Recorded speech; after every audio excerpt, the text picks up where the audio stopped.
Hello students, Pooja's classes में आपका एक बार फिर से स्वागत है बेटा। हम जो आज का हमारा टॉपिक है वो है एडमिशन ऑफ अ पार्टनर। और एडमिशन ऑफ अ पार्टनर में हमारे जो टॉपिक्स हैं वो हैं हमारे calculation of new profit sharing ratio. इसके अलावा हमारा जो नेक्स्ट टॉपिक है वो है हमारा ट्रीटमेंट ऑफ गुडविल के बाद हमारा आएगा preparation of revaluation account, partners capital account and balance sheet. इसके बाद हमारे जो पार्टनर्स कैपिटल अकाउंट में जो एडजस्टमेंट होंगी वो हर सम में बेटा नॉर्मली डिफरेंट सिचुएशंस होंगी, तो उन्हें particularly adjustment in capital account ही बोला जाएगा, ठीक है, या adjustment of capital on the basis of new partner. वो अलग अलग टॉपिक आएंगे, उन्हें हम बाद में डिस्कस करेंगे। फिलहाल आज के इस वीडियो के लिए मैं आपके लिए लाई हूँ कैलकुलेशन ऑफ न्यू रेशियो। बेटा लास्ट सेकंड चैप्टर में, या ये कहूँ कि change in profit sharing ratio chapter में, मैंने आपको बताया था आपको सेक्रीफाइसिंग और गेनिंग कैलकुलेट करना है। और वो सेक्रीफाइसिंग और गेनिंग कैसे कैलकुलेट करना था, old ratio minus new ratio, यही बताया था आपको। अगर आपको मैं सिर्फ ओल्ड रेशो देती हूँ और आपसे बोल दूँ मैं calculate new profit sharing ratio, हालांकि कुछ अदर इन्फॉर्मेशन मैं दूंगी, लेकिन फिर भी न्यू रेशो कैलकुलेट करने के लिए आपको क्या करना पड़ेगा या कैसे कैसे आप कैलकुलेट करोगे, इसी चीज़ को आज के हम अपनी इस वीडियो में सॉल्व करना सीखेंगे। तो मैं आपको बता दूं बेटा, नॉर्मली हमारे पास 6 केसेस होते हैं to calculate new profit sharing ratio. अब हमारे पास वो 6 वे, हम कहेंगे 6 तरीके जो हैं वो कौन कौन से हैं बेटा। आपको मैं फर्स्ट एक पॉइंट देती हूँ और मैं खुद आपसे बोलूँगी कि आप न्यू रेशियो कैलकुलेट करो। देखो बेटा, A and B are partners,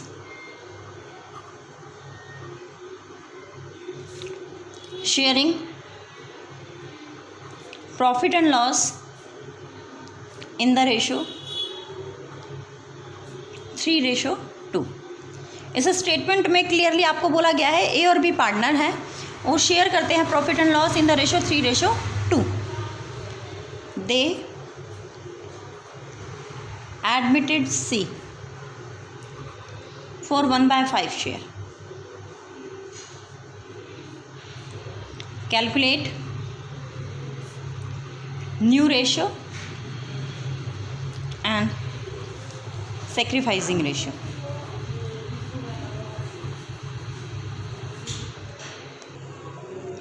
अगर मैं आपसे बोलूँ कि बेटा इसमें न्यू रेशियो कैलकुलेट करो और सेक्रीफाइसिंग रेशियो कैलकुलेट करो, तो आपका आंसर सीधा सीधा ही होगा, मैम अभी तक तो आपने सिखाया नहीं, कैसे कैसे करना है हमें नहीं पता। अच्छा चलो ठीक है, ये आपको नहीं पता।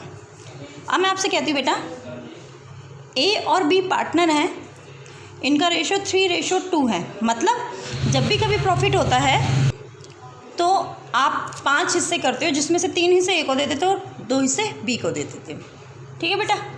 चलो ठीक है, अब इनका प्रॉफिट है 50,000, 50,000 इनका प्रॉफिट है। तो आपने कैसे बांटा इसे? आपने कहा मैम 30,000 हमने इसको दे दिया, इसके 5 हिस्से किए, 5 हिस्से हुए 10-10 हज़ार के, तो उसमें से 3 यानी 30,000 हमने ए को दे दिया और 20,000 हमने बी को दे दिया, 20,000 हमने बी को पे कर दिए, ये किया हमने। अब जब इन्होंने सी को भी एडमिट कर लिया, कितने के लिए बेटा? 1/5 के लिए, तो फिर हमने क्या किया, अब सी 1/5 के लिए आया और हमें ये कुछ नहीं बताया कि ए कितना देगा और बी कितना देगा। तो हमने क्या किया मैम, सबसे पहले ना हमने सी को ही दे दिए 1/5, हमें पता तो था नहीं कि कौन देगा। तो हमने क्या करा, जो 50,000 का 1/5 था, जो 10,000 आया वो हमने सी को दे दिया। अब बचा कितना? 40,000। अब इस 40,000 को हमने ए और बी में बांट दिया, बचा हुआ जो हिस्सा था उसे बांट दिया ए और बी में, वही बांटा उसी तरीके से। इसके 5 पार्ट्स किए, 3 पार्ट्स हमने दे दिए ए को और 2 पार्ट्स हमने दे दिए किसको? बी को। तो जब मैंने इसको सॉल्व किया तो हमारा कितना आ रहा है बेटा? 24,000 और 16,000।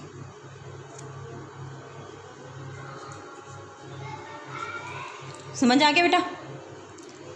अगर मैं अब इस पूरे पार्ट को फ्रैक्शनली सॉल्व करवाऊँ, बस फ्रैक्शनली सॉल्व कैसे करवाऊँ, आपको ये ना दूँ, तो हमने क्या किया था, हमने पहले देखा इनका ओल्ड रेशो क्या है, उसके बाद हमने देखा कि सी का शेयर कितना है। सी का शेयर कितना था बेटा 1/5। टोटल शेयर कितना होता है, total share is equal to 1। C को शेयर देने के बाद यानी after she is share remaining share कितना बचा, मैंने आपको यहाँ दिखाया ना, पहले हमने सी को 10,000 दे दिए, उसके बाद बचा कितना हमारे पास 40,000, तो 40,000 को बांट दिया था। यही हम यहाँ करने वाले हैं।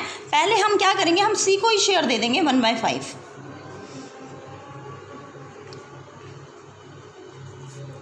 और जो बचेगा, अब बचा कितना 4/5, इसे क्या करेंगे हम ए और बी में बांट देंगे। A is new share will B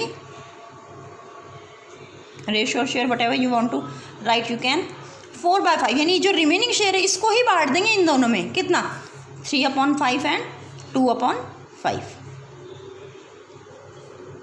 ये क्या हो गया बेटा, बी का न्यू शेयर आ गया ये।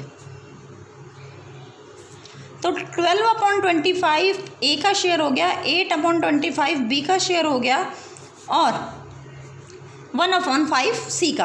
तो क्योंकि हमें न्यू रेशो में, बेटा मैं पर्टिकुलर बोल रही हूँ, न्यू रेशो में हमें डिनोमिनेटर सेम चाहिए, तो ये 25 है, इसको मैं यहाँ इसको 25 बनाने के लिए इसे भी मैं 5 से अप एंड डाउन यानी न्यूमरेटर डिनोमिनेटर लगा के हम मल्टीप्लाई कर दूँगी, तो मेरा यहाँ क्या बन जाएगा 5/25।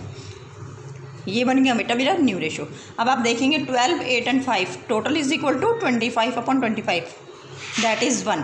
तो जब हमारा न्यू रेशियो आ जाए तो एक बार उसे ऐडअप करके देखो सारे पार्टनर्स का, यानी नए पार्टनर का इंक्लूड करके आप उसे ऐडअप करके देखो, अगर वो सेम डेनोमिनेटर के इक्वल आ जाए दैट मीन्स आपका क्वेश्चन ठीक है। क्लियर बेटा, यहाँ तक आपको क्लियर हो गया। ये आपका फर्स्ट मेथड था जिसमें आपको कुछ और नहीं दिया जाएगा एक्सेप्ट व्हाट, आपको सिर्फ ये बताया जाएगा कि ए और बी पार्टनर हैं, उनका ये प्रॉफिट शेयरिंग रेशो है, उन्होंने सी को एडमिट किया है और 1/5 के लिए एडमिट किया है बस, और आपको डायरेक्ट बोल दिया जाएगा कि आप कैलकुलेट करो न्यू रेशो। ठीक है बेटा, आपको और कुछ भी नहीं बोला जाएगा। तो आप ये मेथड अप्लाई करेंगे, पहले आप ए और बी का शेयर लिखेंगे, फिर सी का शेयर बताएंगे, टोटल शेयर लेट करेंगे, लेट टोटल शेयर B1, उसके बाद after C share remaining share will be निकालेंगे, देन आप न्यू रेशो में डिवाइड कर देंगे, मतलब जो भी उनका ओल्ड रेशो है रिमेनिंग पार्ट को डिवाइड कर देंगे, बचे हुए हिस्से को। इसके साथ बेटा आपको एक स्टेटमेंट में आपको यहाँ बता दूँ, A and B will contain their original share, original और ओल्ड रेशो या शेयर। तो अब इसका मतलब क्या हुआ बेटा, जो ये था ना आपका 3/5 और 2/5 जिसमें आपने रिमेनिंग पार्ट को बांटा था, वो आपका ओल्ड रेशो, ओल्ड शेयर या ओरिजिनल शेयर है। तो इस स्टेटमेंट के साथ जहाँ ओरिजिनल या ओल्ड रेशो में आ जाए ओल्ड पार्टनर्स के लिए, तो आप तब भी यही वाला मेथड अप्लाई करेंगे। ये बेटा फर्स्ट पॉइंट था आपका, जो 6 वे में आपको बता रही हूँ how to calculate new ratio, उसमें फर्स्ट पॉइंट। अब बेटा आपका नेक्स्ट पार्ट आता है, सेकंड पॉइंट जो आता है, हम स्टेटमेंट वही रखेंगे जो हमने एक रखी है, A and B are partner sharing profit and losses in the ratio 3:2, they admitted C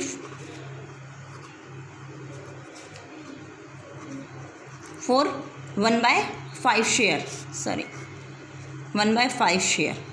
last question में हमें यही इन्फॉर्मेशन दी गई थी and directly given that calculate new ratio and sacrificing ratio. आपको जब आपके पास ओल्ड शेयर है, न्यू शेयर है, तो आप सेक्रीफाइसिंग बहुत इजीली कैलकुलेट कर देंगे ओल्ड माइनस न्यू का फॉर्मूला लगा कर। वो भी मैं एक आपको सॉल्व करके दिखाऊंगी, लेकिन फिलहाल अभी हम न्यू रेशो पे फोकस करेंगे अपना। आपको ये गिवन है, they admitted C for 1/5 share.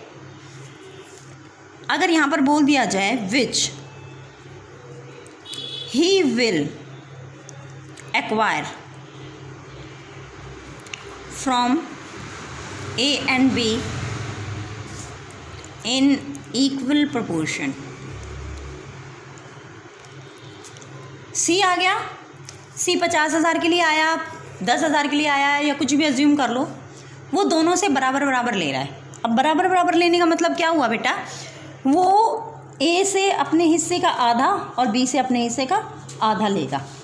मैं आपको दिखाती हूँ, देखो सी एडमिट होता है 50,000 के लिए और ये बोल देता है कि मैं ए और बी से बराबर बराबर लूँगा, तो इसका मतलब 25,000 ए से और 25,000 बी से। तो हमने क्या किया यहाँ पर, सबसे पहले 50,000 का हाफ किया,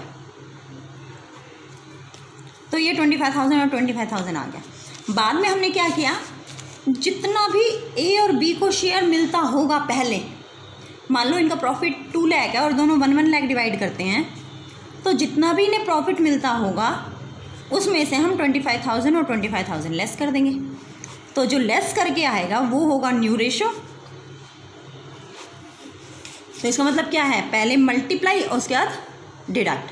अब मल्टीप्लाई किसे किया, नए पार्टनर के शेयर को 1/2 से, नए पार्टनर के शेयर को यानी सी के शेयर को 1/2 से। कब, जब वो इक्वली ले रहा है, 2 पार्टनर है दोनों से बराबर ले रहा है तो आधा आधा यानी 1/2 1/2। 3 पार्टनर हैं तो तीनों से 1 1 1 1/3 1/3 और 1/3। चलो अभी मैं आपको दिखाती हूँ, ए और बी पार्टनर हैं, इनका रेशो 3:2 है। सी का शेयर आपको यहाँ पर गिवन है 1/5। सी विल एक्वायर फ्रॉम ए। अब देखो बेटा क्या बोला सी ने, मेरा हिस्सा है 1/5 1/5, इसका आधा मुझे ए देगा, ठीक है, 1/5 का हाफ। यही हमने अमाउंट वाले इस पार्ट के साथ किया था, जितना भी शेयर था उसका हाफ कर दिया था। यहाँ क्या आ गया बेटा 1/10। C will acquire from B, B से कितना लेगा, वही सेम 1/5 का हाफ। उसने बोला ना मैं दोनों से बराबर बराबर लूँगा, तो यहाँ क्या आ गया 1/10 और 1/10। अब जब इन दोनों से ये 1/10 1/10 ले रहा है तो हम देखेंगे ए का न्यू शेयर क्या होगा भाई, पहले कितना था चेक करो, पहले था 3/5, जिसमें से 1/10 इसने क्या किया, दे दिया।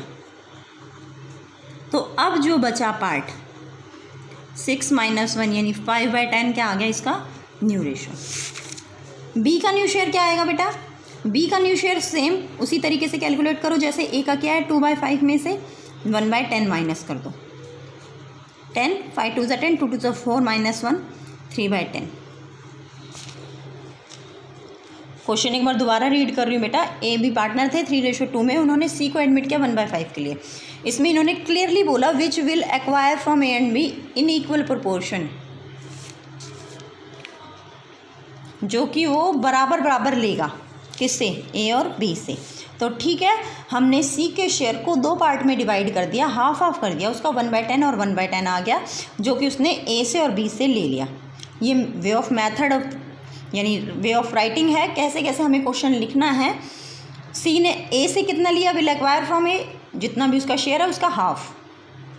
सी बी से कितना ले रहा है, जितना उसका शेयर है उसका हाफ, क्योंकि उसने क्लियरली बोला दोनों से बराबर बराबर हाफ हाफ। उसके बाद हमने चेक किया ए का न्यू शेयर क्या आता है बेटा, जो पुराना शेयर है उसमें से जितना दे दिया उसको माइनस कर दो।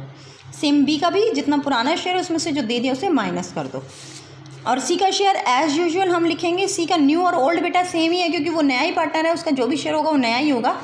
तो हम यहाँ सी का शेयर दिखा रहे हैं 1/5। अगेन मैंने अभी आपको बताया डेनोमिनेटर मुझे सेम करने हैं, तो सेम करने के लिए मैं क्या करूँगी, 2 से मल्टीप्लाई 2/10, तो ये हमारा क्या आ गया, न्यू रेशो। ये आपको क्लियर हो गया बेटा मेथड। अब अगर मैं आपको इसी में बोल दूं कि जो मेरा थर्ड मेथड है उसमें क्या करना है, आपको इक्वल प्रोपोर्शन के लिए बोला था 1:1, और अगर थर्ड मेथड के अकॉर्डिंग यहाँ पर बोल दिया जाए ही will acquire from A and B in 5:3। Again acquiring का जब पार्ट आता है तो बेटा हमें क्लियर होना चाहिए कि हमें पहले मल्टीप्लाई करना है। अब वो मल्टीप्लाई किससे करना है, मल्टीप्लाई हमें करना है सी के शेयर को जिस रेशो में वो दूसरे पार्टनर से ले रहा है उस रेशो से। सी का रेशो क्या है, सी का शेयर है 1/5, यानी जितना भी उसका शेयर है उसके वो टोटल 8 हिस्से करेगा, 8 में से 5 हिस्से वो ए से लेगा और 3 हिस्से वो किससे लेगा, बी से। तो मैं दोबारा से क्या लिखूंगी बेटा, मैं यही स्टेटमेंट दोबारा लिखूंगी, C will acquire from A 1/5 into 3/8, 1/5 के 8 हिस्से करो, जिसमें से सॉरी जहाँ 5 लिखो, 5 हिस्से किससे ले लेगा ये, ए से। अगर मैं देखूँ तो यहाँ क्या आ जाएगा बेटा 5/40। चाहूँ तो मैं यहाँ कट कर सकती हूँ, लेकिन नेक्स्ट टर्म में क्योंकि कट नहीं होगा तो फिर प्रॉब्लम आ जाएगी। तो इसीलिए जब डेनोमिनेटर काइंड ऑफ सेम आ रहा हो तो सेम ही ले लेना चाहिए।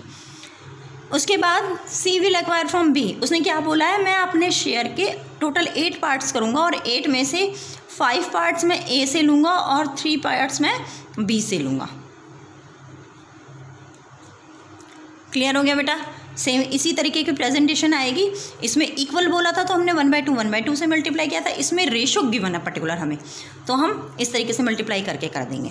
उसके बाद अगेन सेम न्यू रेशो निकालने के लिए मैं वही करूँगी जो मेरा पहले शेयर था ए का, उसमें से मैं जितना उसने दे दिया है सी को वो माइनस कर दूँगी। एलसीएम लूँगी, यहाँ 24 आ जाएगा। यहाँ जब माइनस करेंगे तो 19/40 आएगा।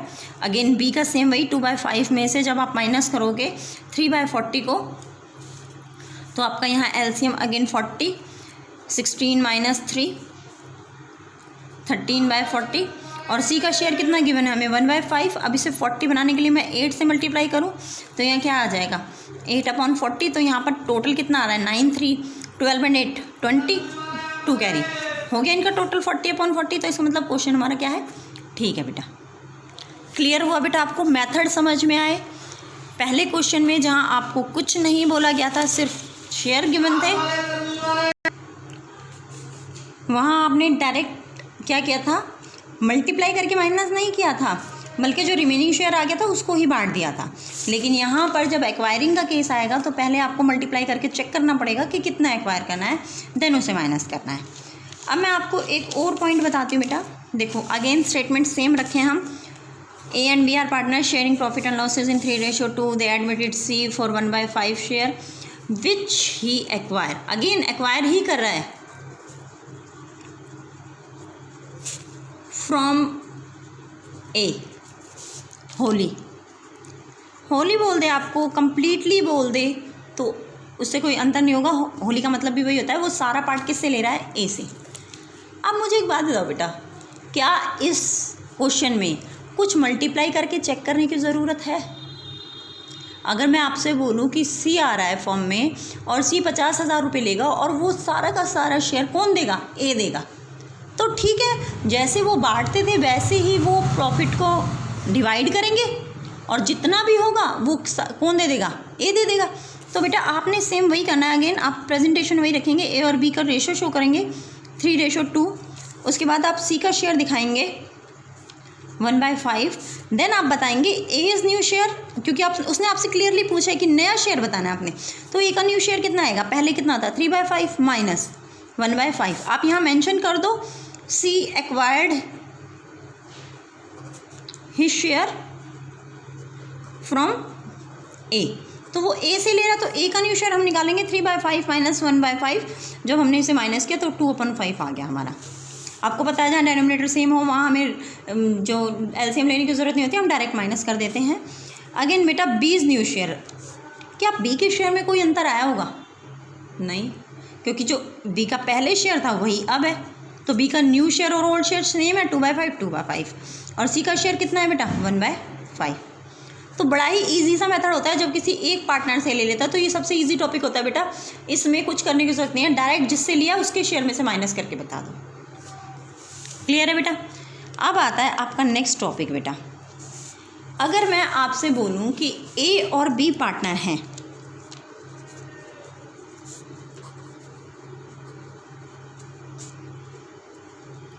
Sharing profit and loss in the ratio 5:3, they admitted C4 5/11 which he acquired। Again acquired, ma'am ये तो फिर से एक्वायर्ड ही है, अलग क्या है, एक्वायर्ड फ्रॉम ए। यहाँ पर एक वर्ड हो आएगा बेटा, from which he acquired from A 3/11 and from B 2/11। अब इसमें तो मैम इतने सारे एक्वायर्ड आ गए, इतने सारे फ्रैक्शन दे दी, तो आपने देखा बेटा यहाँ पर बोला है इसका शेयर 5/11 है, जिसमें से फ्रॉम विच, जिसमें से he acquired from A 3/11 and from B 2/11, जिसमें से मतलब इसके दो पार्ट करके दे दिए कि ए से ले रहा है 3/11 और बी से ले रहा है 2/11। अच्छा चलो, अब एक चीज़ मैं आपसे बोलूँगी बेटा, जब कभी ऐसे आपको फ्रैक्शन मिले तो कुछ बच्चे ना अभी एक नेक्स्ट पार्ट जो आएगा उसे देखकर कंफ्यूज हो जाते हैं कि मैम उसमें भी फ्रैक्शन है और इसमें भी फ्रैक्शन है, लेकिन बेटा स्टेटमेंट अलग अलग होती हैं आपकी। पर फिर भी मैं आपको एक बात बोलूँगी, जब कभी फ्रैक्शन में बोला जाए कि वो ए से इतना ले रहा है, बी से इतना ले रहा है, तो आप उस फ्रैक्शन को ऐड करके देखो कितना आ रहा है बेटा 5/11। ये किसके इक्वल है? सी के शेयर के। तो मतलब ये सी का शेयर का ही दो पार्ट हैं जो इन्होंने ऑलरेडी हमें कैलकुलेट करके दे दिए हैं कि ए से कितना लेगा और बी से कितना लेगा। हमें मल्टीप्लाई करके चेक करने की इसमें ज़रूरत नहीं है। जहाँ फ्रॉम वर्ड आता है बेटा, इसका मतलब होता है डायरेक्ट माइनस। अगर यहाँ पर ऑफ हिज शेयर हो बेटा, तो इसका मतलब होता है मल्टीप्लाई। ऑफ का मतलब होता है मल्टीप्लाई, हिज शेयर मतलब ए शेयर। ये मैं भी आपको नेक्स्ट उसमें बताऊंगी, पर फिलहाल मैंने आपको बताया जहाँ फ्रॉम आ जाए वहाँ डायरेक्ट माइनस है। अब इस डायरेक्ट माइनस के केस में आप क्या करेंगे, ए और बी का शेयर दिखाएंगे अगेन 5/3 और डायरेक्ट दिखाएंगे आप। वैसे मैं यहाँ पर आपको लिख के यहाँ दिखा रही हूँ बेटा, सी का शेयर कितना दिखा रहे हैं हम यहाँ पर, C share is equal to 5/11। Acquired में आपको यहाँ लिखना है, मल्टीप्लाई करने की ज़रूरत नहीं है, आप डायरेक्ट लिख दोगे सी एक्वायर्ड फ्रॉम ए, कैलकुलेटेड है 3/11, सी एक्वायर्ड फ्रॉम बी 2/11, ये कैलकुलेटेड है बेटा। तो अब हमें क्या करना है, हमें डायरेक्ट इसमें न्यू रेशो कैलकुलेट करना है। A is new share. New share calculate करने के लिए आप क्या करेंगे, जो ए का पुराना शेयर था 5/8 माइनस कर देंगे इसमें से 3/11 को, एलसीएम लेंगे, एलसीएम इसका आ जाएगा 88, 11 5 55 माइनस 24। जब आप इसको माइनस करेंगे तो आपका यहाँ आ जाएगा 31/88। ये आपका ए का न्यू शेयर आ गया। बी का न्यू शेयर कैलकुलेट करने के लिए अगेन 3/8 माइनस 2/11, जो 2/11 इसने सेक्रीफाइस किया है, 88, 33 माइनस 16। जब 33 में से 16 को माइनस करेंगे तो आपका यहाँ आ जाएगा 17/88। अब यहाँ पर सी का शेयर क्या आएगा बेटा, सी का शेयर हमें बोला था 5/11। अगर मैं उसे यहाँ 88 कन्वर्ट करना चाहती हूँ तो मुझे इसे 8 से मल्टीप्लाई करना होगा। तो यहाँ पर कितना आ जाएगा 88 और 40। जब हम इन चारों का टोटल करेंगे बेटा तो कितना आ रहा है मेरा, देखो 718, 43718, 88/88 आ गया। क्लियर हो गया बेटा, ये है मेरा new ratio.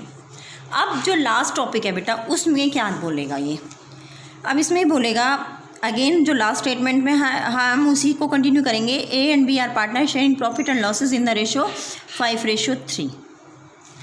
C admitted, but इस बार ये नहीं बताएगा कि सी कितने शेयर के लिए आ रहा है, इसे बताएगा लेकिन घुमा फिरा के। अब वो घुमा फिरा के कैसे बताने वाला है, सी को एडमिट किया, ए सरेंडर, सरेंडर और सेक्रीफाइस कोई भी वर्ड दिया जा सकता है आपको।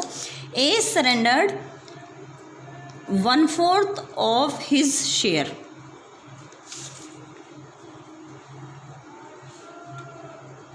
इन favour of C. B surrendered 2/3 of his share in favor of C.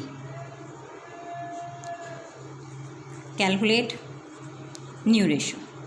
अब इसने हमें क्या बोला है बेटा, इसने हमें बोला ए और बी पार्टनर है 5/3 के, उन्होंने सी को एडमिट किया। ए सरेंडर कर रहा है 1/4 ऑफ हिज शेयर, यानी ए ने 1/4 of his share. Of his share मतलब कितना बेटा, ए का हिस्सा। जब कभी भी आपको 1/4 या फ्रैक्शन में कुछ भी बोला हो और ऑफ हिज शेयर बोला हो तो मतलब जिस पार्टनर की बात हो रही है ना, ओल्ड पार्टनर की, उसी के शेयर से मल्टीप्लाई करना है। इन्हें क्या करा, अपने हिस्से का 1/4 सी को दे दिया। तो अगर मैं आपको यहाँ पर प्रेजेंटेशन पॉइंट ऑफ व्यू से अगर मैं आपको एक पॉइंट यहाँ बताऊँ तो आप क्या लिखेंगे यहाँ, A surrendered in favour of C 1/4 of his share. His share मतलब किसका बेटा? ए का शेयर। और ए का शेयर कितना है बेटा? 5/8।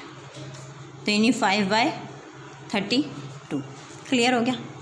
यानी सरेंडर का जब केस है, बाकी केसेस में हमने क्या किया है, न्यू पार्टनर के शेयर से मल्टीप्लाई किया, चाहे वो इक्वल का केस था, चाहे वो हमें पर्टिकुलर फ्रैक्शन में गिवन था, तो हमने जो नया पार्टनर है उसके शेयर को मल्टीप्लाई किया था। लेकिन जब सरेंडर का केस होगा और ये हमें इस तरीके से बोलेगा ऑफ हिज शेयर किसी पार्टनर के बारे में, तो हमने क्या करना है, हमने पुराने पार्टनर के शेयर से मल्टीप्लाई करना है, ना कि एक नए पार्टनर के शेयर से। अगेन मैं आपको दूसरा दिखाती हूँ, B surrender in favour of C. अब बी के बारे में क्या बोला था? 2/3 ऑफ हिज शेयर, यानी 6/24 सरेंडर कर दिया इन्होंने। अब अगर मैं यहाँ पर ए का न्यू शेयर कैलकुलेट करती हूँ तो मेरा कितना आएगा बेटा? 5/8 माइनस 5/32। मैं एलसीएम लूँगी, 32 मेरा एलसीएम आएगा, और यहाँ 20 माइनस 5 यानी 15/32 आ जाएगा। बी का न्यू शेयर कैलकुलेट करने जब मैं गई तो मुझे पता चला यहाँ पर बी का शेयर है 3/8 माइनस 6/24। ठीक है, मैंने एलसीएम लिया, यहाँ 24 आ गया, यहाँ पर 8 3 24, 3 3 9 माइनस 6 मैंने किया, यहाँ 3/24 आया। और जब मैं सी का शेयर चेक करने गई तो सी का शेयर मुझे क्वेश्चन में नहीं गिवन था, हाँ, लेकिन मुझे ये बताया था ए ने कितना दिया और बी ने कितना शेयर दिया। तो मैंने ए के शेयर को और बी के शेयर को टोटल करके पता लगा लिया कि सी का शेयर था कितना, सॉरी 5/32 एंड 6/24। जब मैं इनका एलसीएम लेने लगी तो मुझे पता चला इनका एलसीएम आ रहा है 96। 32 3 96, मैंने 5 को 3 से मल्टीप्लाई किया, यहाँ आ गया 15, प्लस 24 को 96 से मल्टीप्लाई किया तो 4 आया, 6 4 24। तो इनका टोटल जो आया वो आया 38/96। अब देखो बेटा, इसका 32 है डेनोमिनेटर, इसका 24 है, इसका 96 है। ये इसके नीचे का पार्ट है बेटा, मैं यहाँ साइड में लिख कर आपको दिखा रही हूँ। जब ऐसे हमारा न्यू शेयर आ जाएगा तो हम यहाँ ए बी और सी को दिखाएंगे इनके अलग अलग डिफरेंट डेनोमिनेटर्स के साथ, 15/32, 3/24 और 38/96।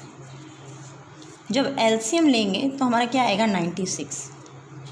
न्यू रेशो के केस में डेनोमिनेटर सेम करना ज़रूरी होता है। हमने यहाँ 32 को इससे डिवाइड किया तो 3 आया, 15 3 45, रेशो 24 को डिवाइड किया 4 आया, 4 3 12, रेशो 96 से डिवाइड किया 1, 38 एंड 12 50, 50 एंड 45। यहाँ पर एक सिंगल डिजिट की मिस्टेक हो रही है। 32 3 15 3 45, 24 4 3 12 है, सॉरी बेटा यहाँ 39/96 आएगा। जब मैंने इसका टोटल किया अगेन 96/96। ये आपको टोटल करके नहीं दिखाना, बस मैं आपकी कैलकुलेशंस के लिए बता रही हूँ कि आप जब इसे चेक करेंगे तो आपको क्लियर हो जाएगा कि ये इक्वल है। तो इस तरीके से बेटा दिए हुए क्वेश्चंस को आप क्लैरिफाई कर सकते हो, क्लियर करके और समझ के स्टेटमेंट क्या है हमारी और मेथड को अप्लाई कर सकते हो। तो आगे जब कभी भी आपको क्वेश्चन आए कि कैलकुलेट न्यू रेशो एडमिशन के केस में, तो आप पहले एनालाइज करो कि इनमें से कौन सी स्टेटमेंट है ये, और उसके बाद आप बेटा सॉल्व करो ताकि आपका क्वेश्चन पूरा बिल्कुल परफेक्ट वे में सॉल्व हो जाए। प्रेजेंटेशन इज़ मोस्ट इम्पॉर्टेंट, तो प्लीज़ हर चीज़ को बेटा क्लियर करके शो करना। क्लियर? आप टी.एस. ग्रेवाल और डी.के. गोयल सर की ऐसी सर की किसी बुक को उठाकर उसमें एडमिशन के क्वेश्चन चेक करो और सॉल्व कर सकते हैं बेटा। Thank you. For any problem please comment और write down in the message section. Okay बेटा।